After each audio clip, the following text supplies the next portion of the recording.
Hello friends, कैसे हैं आप सब? वेलकम बैक इन एहसास के लास्ट पार्ट में आप सभी लोगों ने सुना कि गाड़ी में दोनों खामोश बैठे थे, तो जिया ने एक गाना चला दिया कि मेरे लिए, हाँ मेरे लिए जैसे सच के स्वर्ग है। 1.5-2 घंटे की ट्रैवल के बाद वो कुल देवी के मंदिर पहुंचे। मंदिर एक पहाड़ी पर बना था और हवा में अगरबत्तियों के भीनी भीनी खुशबू तैर रही थी। पूरा परिवार जिया और शानवी के साथ मंदिर के अंदर चला गया। मंदिर पहुंचकर पंडित जी ने पूजा शुरू करवाई। जिया और शानवी को एक साथ बिठाया गया। दोनों ने मिलकर धूप दीप किए, मंत्रों का पाठ सुना और देवी जी से आशीर्वाद लिया। शानवी के मन में इस समय कई विचार चल रहे थे। मन ही मन वो सोच रही थी कि ये सब दोष निवारण के लिए हो रहा है, और जिया जिस बात को जानती हैं, कितने मन से फिर भी इस पूजा में लीन है। मेरी कितनी केयर कर रही हैं, हर एक रस्म रिवाज कितने दिल से निभा रही हैं। एक अच्छा इंसान ऐसे ही तो होता है। देखो, पूजा करते हुए इनके चेहरे पे कितनी सीरियसनेस और कितनी श्रद्धा है। बस एक ही चीज खटकती है, अगर इन्हें सब पता है तो वे इतनी श्रद्धा से ये सब क्यों कर रहे हैं। कितनी अच्छी है, कितनी सीधी, कितनी सरल और कितनी सच्ची है। मैं इनके साथ एक ऐसे बंधन में हूँ जो कुछ महीनों का है। क्या इन्हें सबसे कोई परेशानी नहीं हो रही होगी? और हो रही है तो कितने इसलिए सब कुछ मेंटेन कर रही हैं। काश ऐसा हम सफर उम्र भर के लिए मुझे मिला होता। काश। शानवी अपने ख्यालों में गुम थी। तभी पंडित जी ने कहा कि पूजा सामग्री अपने अपने हाथ में लीजिए। जिया ने बिना सोचे समझे पहले पूजा सामग्री शानवी की तरफ बढ़ा दी ताकि वह आसानी से उठा सके। शानवी ने यह देखा तो उसका दिल अपनी एक बीट स्किप कर गया। उसके मन में जिया के लिए और प्यार और रिस्पेक्ट बढ़ गई। शानवी समझ नहीं पा रही थी कि ये उसके दिल में कैसी उथल पुथल मची हुई है। जिया शानवी को अट्रैक्ट करने लगी थी। वो जिया की तरफ एक अजीब सा अट्रैक्शन फील करने लगी थी। शानवी के दिल में मन का जुड़ाव महसूस हो रहा था। जिया की केयर, उसका जरूरत से ज्यादा ध्यान रखने वाली मैं शानवी को धीरे धीरे अपनी तरफ खींच रही थी। पूजा खत्म हुई। पंडित जी ने उन्हें आशीर्वाद दिया। आशीर्वाद देते हुए बोले कि कुलदेवी का आशीर्वाद तुम दोनों पर बना रहे। तुम दोनों का ग्रस्त जीवन और सुखमय हो और सभी संकट से दूर रहो। तो उनकी आवाज में एक गहरा अर्थ था, जैसे बड़े बुजुर्ग ही समझ पाए। परिवार के सभी सदस्यों ने जिया और शानवी को आशीर्वाद दिया। जिया की माँ ने शानवी को गले लगाया और जिया के पापा ने जिया के कंधे पर हाथ रखा। कुलदेवी के दर्शन ने उनके रिश्ते को एक नई पवित्रता दी। शानवी के मन में जिया के लिए अनकहे एहसासों की आहट और गहरी हो रही थी। कुलदेवी के दर्शन के बाद इधर उधर थोड़ी शॉपिंग की गई कि तभी बारिश होने लगी। दोनों बारिश में भीग गए तो जिया ने शानवी का हाथ पकड़ा और उसे लगभग दौड़ाते हुए गाड़ी की तरफ लेके आई। शानवी ने जिया की तरफ देखा। जिया ने दरवाजा खोला और कहा, बैठो गाड़ी में। शानवी ने कहा, मैं गीली हो गई हूँ, गाड़ी खराब, गाड़ी ज्यादा इम्पोर्टेंट है क्या आपसे, बैठिए। शानवी अंदर बैठ गई। जिया अभी भी भीग रही थी। उसने अपने आप को थोड़ा सा पोंछा और गाड़ी में बैठी। गाड़ी आगे की तरफ बढ़ाई और एक छांव में ले जाकर गाड़ी रोकी। तौलिया जो गाड़ी की सीट पर टंगा रहता है उसे उतारा। उतरने लगी तो शानवी ने कहा, कहाँ जा रहे हैं? कुछ नहीं, बस खुद को थोड़ा पोंछ लो, नहीं तो मुझे कोल्ड हो जाएगा, मुझे बारिश सूट नहीं करती। कहकर उसने वो बाहर आई, अपने आप को थोड़ा सा ड्राई किया और आके गाड़ी में बैठी। कुसुम भाभी कहने लगी, यार ये बिन मौसम बरसात कैसे हो गई? फिर अपने मुंह से कहने लगी, हाँ होनी ही थी, इतना प्यारा जोड़ा जो गया था, इन्हें देखकर आसमान आशीर्वाद कैसे नहीं देता। आशीर्वाद मिल रहा है देखो दोनों को। तो दोनों शांत हो गए। जिया ने कहा, आपको पापा वाली गाड़ी में बिठा दूं, बोलो तो। हाँ, अगर हमारे टांग खींचनी बंद ना करो तो पापा वाली गाड़ी में बिठा दो, वो सही रहेगा आपके लिए। तो कुसुम ने कहा, हाँ, चलो तुम गाड़ी स्टार्ट करो, मैं सो रही हूँ, मुझे नींद आ रही है। करीब आधा पौने घंटे का सफर तय हुआ कि अचानक से जिया ने अपनी कार एक छोटी सी पुरानी सी दुकान के सामने पार्क कर दी।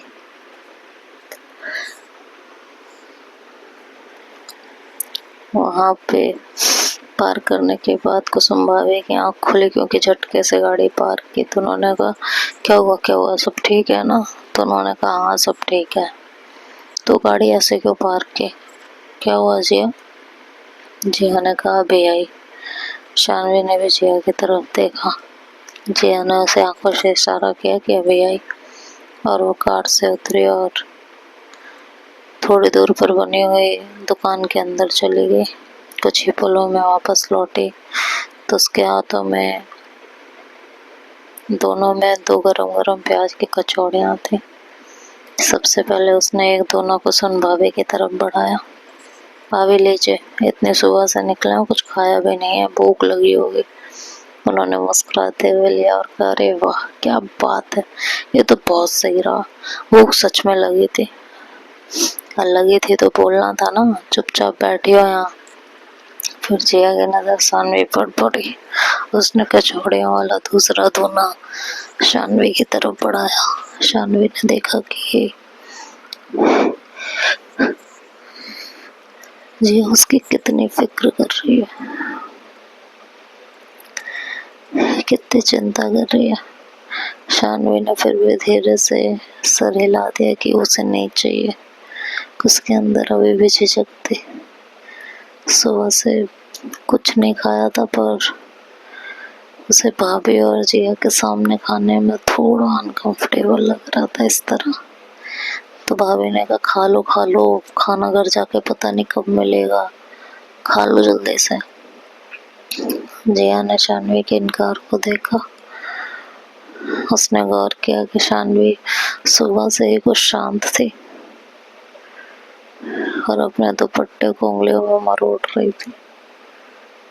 जिया ने कहा, शानवी जी, ये आपके ब्रेकफास्ट का टाइम है, मुझे बहुत अच्छे से पता है, और मुझे लगता है अब नाश्ते से काफ़ी ऊपर का टाइम हो चुका है, तो थोड़ा खा लीजिए।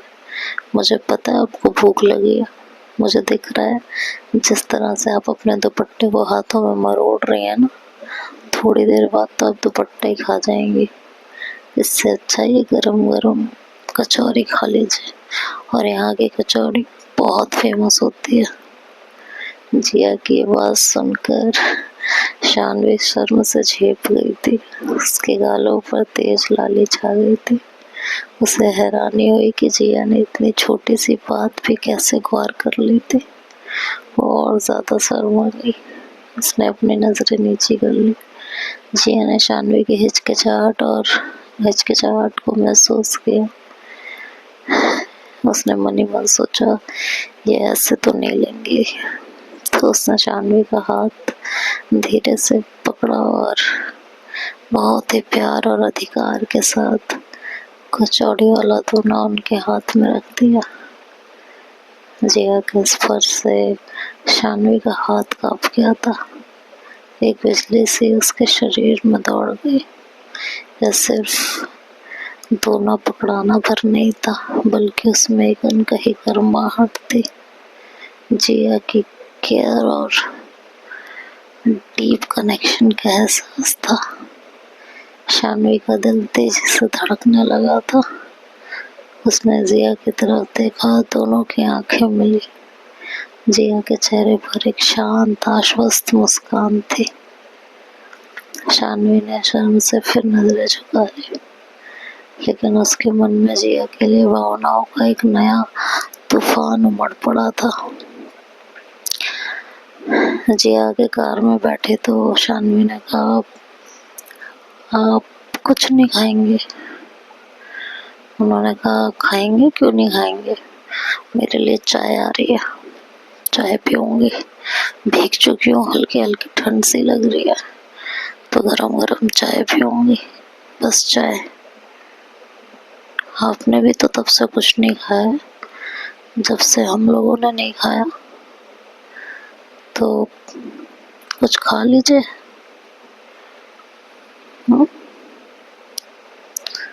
हाँ, खा लेंगे।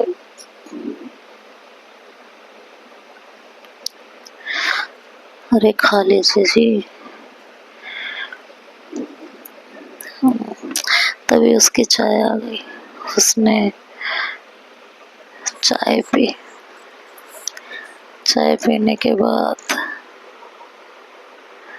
जिया चुपचाप बैठ गई। दोनों को अपनी अपनी कचौड़ी खत्म करने का इंतजार करने लगी। शानवी को कचौड़ी खाते देख जिया को एक अजीब सा सेटिस्फेक्शन मिल रहा था। उसकी आंखों में खुशी थी कि शानवी ने कुछ तो खाया।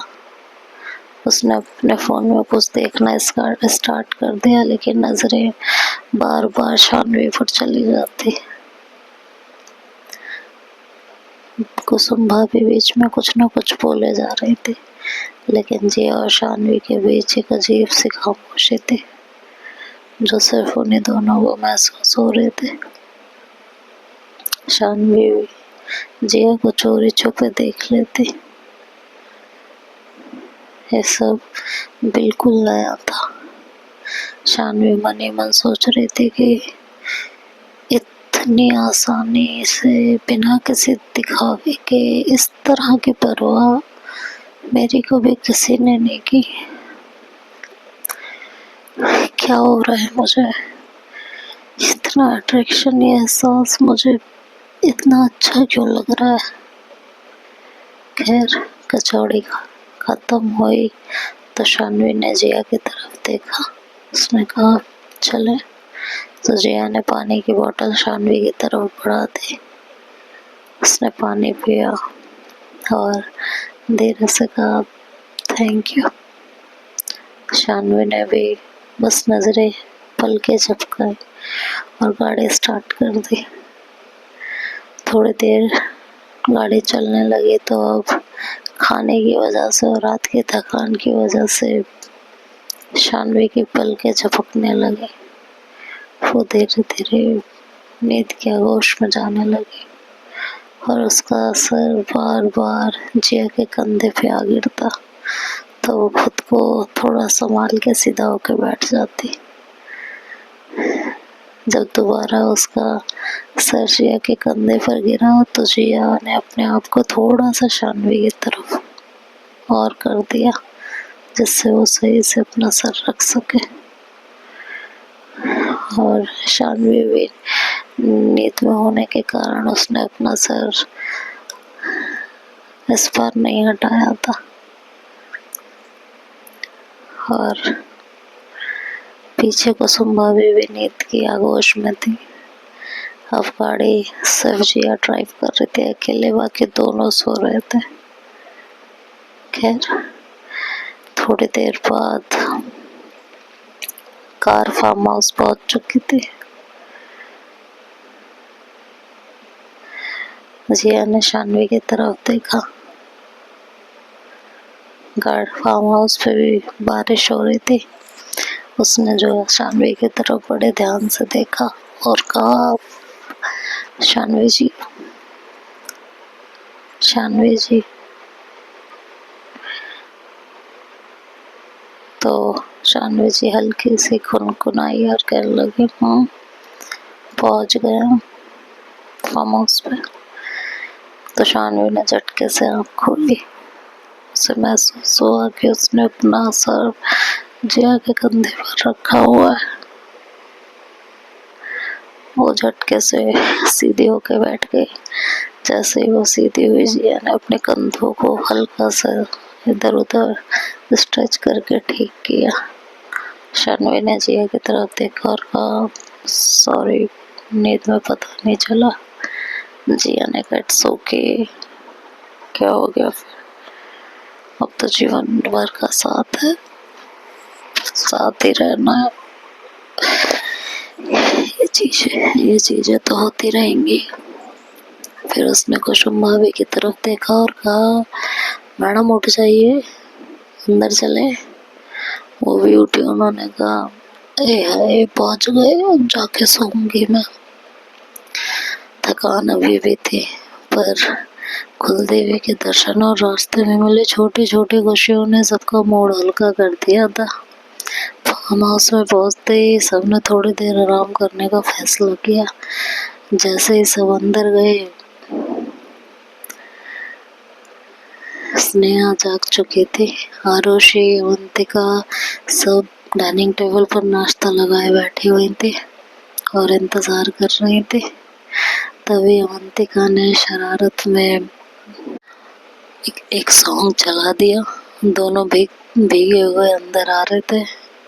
शानवी तो थोड़ा सूख चुकी थी, लेकिन जिया अभी भी भीगी हुई थी। तो भीगते हुए अंदर आ रहे थे तो अवंतिका ने सॉन्ग चला दिया और तीनों उस सॉन्ग को गाने भी लगे। गाना था कि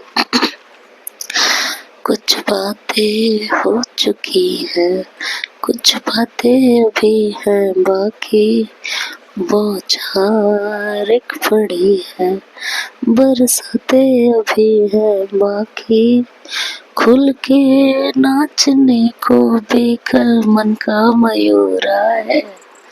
हाँ, खुल के नाचने को बेकल मन का मयूरा है, मिलन अभी आधा अधूरा है, मिलन अभी आधा अधूरा है। शानवी और जिया ने अपनी नजरें झुका ली थी। कुसुम भाभी ने पीछे से कहा, अरे वाह, बस इसी गाने की कमी रह गई थी, ये भी पूरा ही कर दिया तुम लोगों ने, अच्छी बात है, गुड गुड गुड। और जिया ने शानवी की तरफ देखा। शानवी ने अपनी नजरें नीचे झुका रखी थी। जिया ने मन ही मन कहा, कितना शर्माती है यार। सब लोग अपने अपने कमरे में गए, जिया और शानवी वहीं थे। सब कपड़े वगैरह चेंज करने लगे तो अवंतिका ने कहा, आइए कुछ खा लीजिए, नाश्ता लेके आए हैं। शानवी ने कहा, मुझे भूख नहीं है, मैं कमरे में जा रही हूँ। ये कहकर वो चुपचाप कमरे में चली गई। जिया ने कहा मैं चेंज करके आती हूँ। तो आगे क्या होगा ये नेक्स्ट पार्ट में सुनेंगे। तब तक के लिए बाय बाय, टेक केयर।